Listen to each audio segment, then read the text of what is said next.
I'm heading down there to think about tranquility.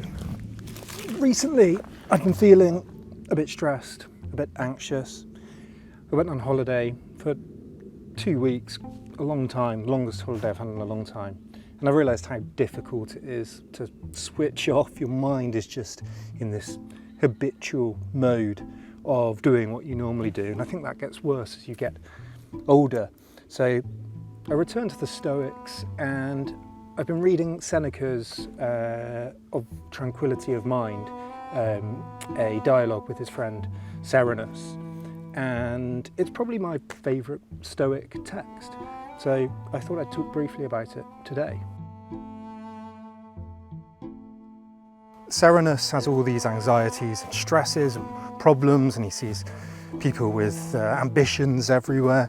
And he comes to Seneca and he says he wants to achieve a balance of mind, a favourable condition so that he can bear the solitude of his walls. And Seneca essentially, I think, thematically divides his answers into two: fortune and ambition.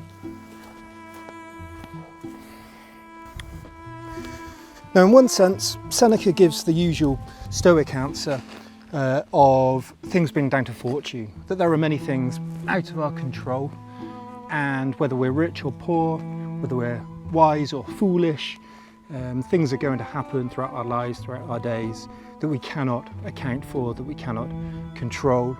He says the same watch is set around all, that we're all going to have health problems later on. He says that what can befall one person can befall the rest, so that you have to look at all of humanity and see what happens to everyone and remind yourself that what happens to some people can always happen to you. So in one sense, he says tranquility, if you're thinking about externals, things that happen to you, is impossible. So the only thing you can control is your responses to it. And this is a kind of usual Stoic line of thought. But it's the second, ambition, that I find particularly interesting. Hello.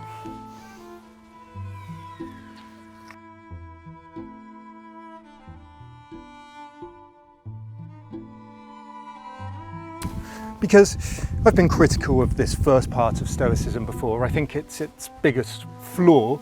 I've said so in a video that I'd change a little bit now. It was maybe a bit too polemical, but I thought Stoicism was so popular online, and I had such a short amount of time to counter that in a video that wouldn't get many views, that I thought it'd be better for me to put the best case I could forward against, for my own interests as much as anyone's, because, you know, I'm interested in the Stoics. I always have been. I think they're very, very useful.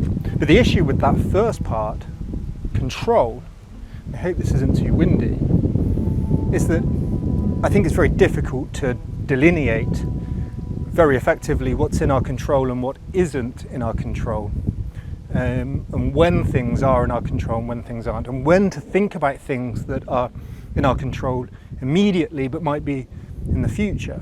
You know, should you not worry about the climate, say, because it's out of your control? Or should you work to do something about it, work to make it more in our control, contribute to it?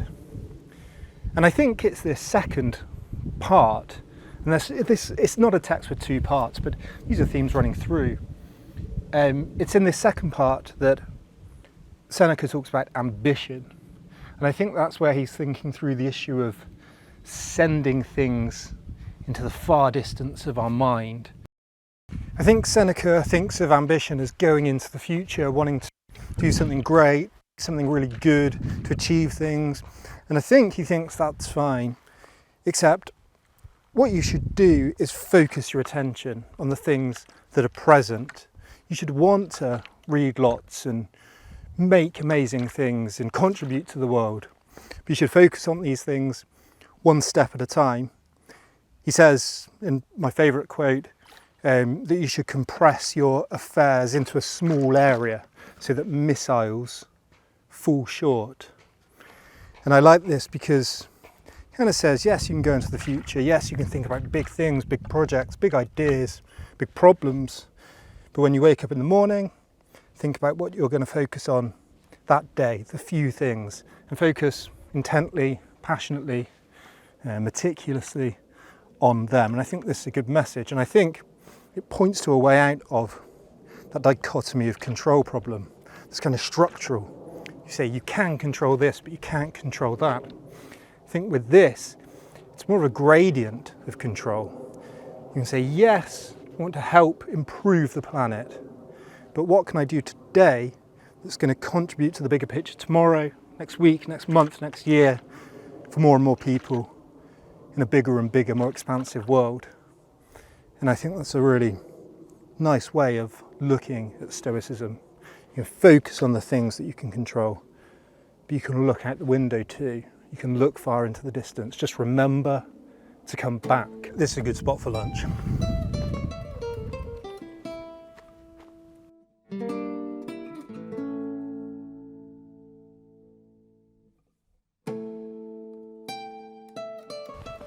Wake up! See, that was an external. You can't control for that. Tranquility has to be ready for it in some sense. So he's not talking about tranquility as kind of switching off.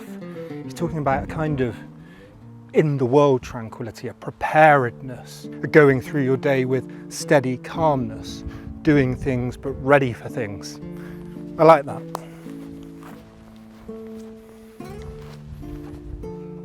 You know, doing a walk while having some notes and thinking through a text like this is a really great way to memorize it and to try and get straight what you think of it. What a view. Seneca says, don't send your desires into the far distance, but permit them to appear close at hand. And what he means by that is, don't desire things that are too ambitious, too big, too far away.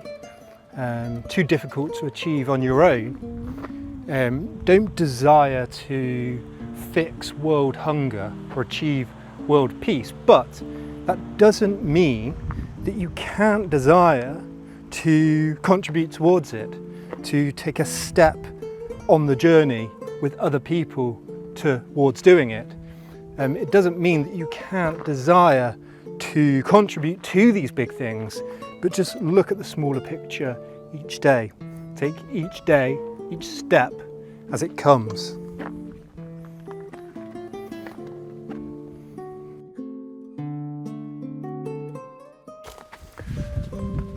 So, fortune, focus on what you can control, and ambition. They're two solid bits of advice that Seneca has in the tranquility of mind. It's really short. It's a little kind of letter or dialogue. I'd highly, highly recommend it. You can find it online. Read it, make some notes. Why not go for a walk and think about it? It's a great way to get things into your head. Has it helped me to achieve tranquility of mind? I'm not quite there yet, but it's definitely helped me take a few steps in the right direction. I'm going home.